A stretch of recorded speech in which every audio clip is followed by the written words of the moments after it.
here is a Romney fleece which I've run through the drum carder just once. I dyed the fibre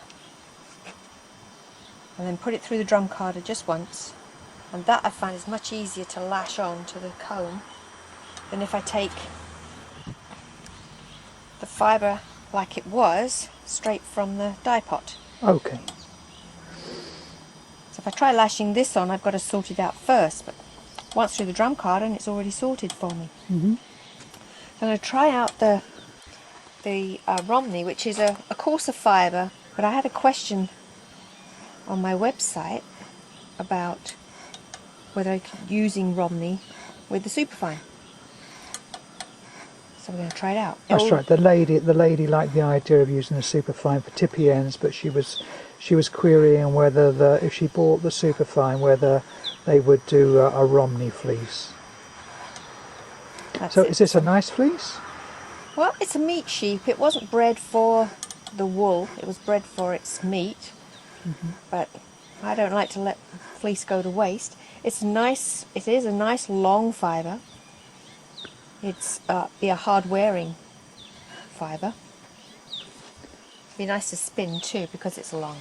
So these are the superfine combs you're using now. This is the superfine, and I've actually loaded the comb up to almost to the bend in the tine. That's about the maximum amount? That's the maximum you want to. Otherwise what will happen is you load any more on and it'll just start coming up. Okay. We need to cover the back. We need to still see the teeth at the back. If we can't see the teeth anymore, we've loaded too much fibre on. Okay. So now I'm just going to start pulling it off. Now I'm using my body weight to actually pull back with the comb. So I'm passing the comb with my arm through the fibre and I'm pulling back with my body rather than making my arm do the work. Now do you start at the tips of the fibre that you lashed on and then work inwards? Always. You always start at the tips. If you try to put your comb into the tines, it'll be too much to pull. It won't want to comb. No. It's locked on there, so come back out and take a few less fibres. So you're keeping the tines of the comb and the hackle at 90 degrees to one another, and Yes. you're always swinging. And I'm turning it downwards to get a little bit of tension on the fibres as I pull away. That twist, Yeah, little twist. and that allows you to pull a little bit more off. Yep. Plus the weight of the comb aids you to pull the fibre off too. So your arm is not doing most of the work. The comb and your body should be doing the work. And you keep those teeth clear of the wood. Yes. Well, with the bend you won't touch the wood anyway. No. The bend in the tines and the chamfer of the wood.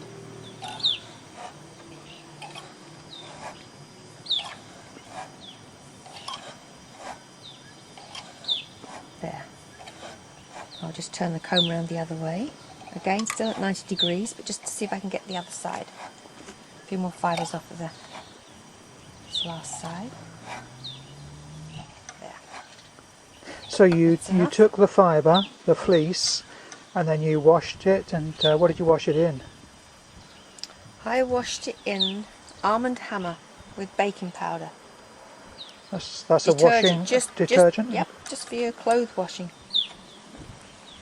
And then I'll lash it back on. So you So I wash washed it. it all and then I dyed it. Then I drum carded it, just once, just quickly through the drum carder. And now I'm combing it.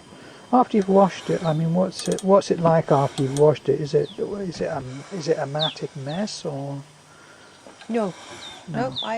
As long as you don't agitate the fibres too much, it won't felt. Okay. What I do is I just fill the tub with hot water, too hot to put my hands in. The sink? I use a tote, a big tote, Oh, okay. 68-gallon tote. Oh. Then I put my Almond Hammer in, make sure everything's diluted, and then I just drop my fibre in and push it down a couple of times and leave it to soak for an hour. And that's enough to get rid of all the grease and the lanolin? Yep. That's it. Under That's all I cleaning. do. But the fibre has to be clean, doesn't it? It does. The combs won't work with dirty fleece. No. The combs don't like any kind of grease, any kind of oil. They like it clean and dry. Just the same with the mini combs. They don't. Oh no, they don't like the grease. No. Spritz, that's about it. Just spritz the end if it starts to be flyaway. Now, just finish for this. static? For static, yeah. But this is so coarse it doesn't need it, does it? No, it doesn't. There's no flyaway apart from the wind today. It's quite a nice fibre to process. So that's the maximum you can put onto the superfine. What about the fine? Are you going to? Can you So show now we'll us? try the fine. Yeah. Well, again, we'll load up to the top of, so we can still see the top of the back 2 rows of tines. Okay. So which is up to the bend. Same fibre. Same fibre. Just It was the other half of the bat. on That's the what I'm on processing. on the fine combs, because the tines are spaced further apart, Yes. and the width of the comb front is actually a bit wider as well, isn't it? It is. So it means we can load more fibre on, process more fibre at one time. It's not that much more, but it is more. So, are there, for instance, if you enough. have the superfine combs, are there any fibres that you can't comb properly? I haven't found any yet. Okay, just a smaller amount. It just does a smaller amount than the fine. The superfine were designed for the tippies and really ultra-fine fibres. Such as, Alpaca. and what about Pygora? Oh yeah, Pygora is the super. You'd need the superfine for Pygora. If you were combing silk, anything really ultra-fine, Okay. that's when you would be using the superfine. Now merino you can process on both, but because of the crimp, the special crimp in merino, it locks onto the superfine, and you can't do anywhere near as much fibre at one time as you can on the. Because it's so hard to pull because of the resistance created by the crimp. That's it. Correct. So I tend to do my merino on the fine, not the superfine. Or the mini combs. Yeah, and minicombs do a beautiful job with merino. Yes. I'll just turn the comb around and get from the other side, change hands. And feet too. So does it become tiresome after a period of time? I mean, how long, I mean, you're not very large, are you? No. You're quite petite, so, 110 soaking wet. but how long can you comb for without feeling any discomfort? Because I'm changing what I'm doing all the time, I can comb all day and have no problem. Oh, okay. I'll test you one day. Yeah. I stop for coffee and tea Okay. and lunch. Well, that's I'm allowed. making lunch. You can. Tea's allowed. Okay, so that's going to be enough, I think, off of there. So we'll take that off. That'll be used for felting.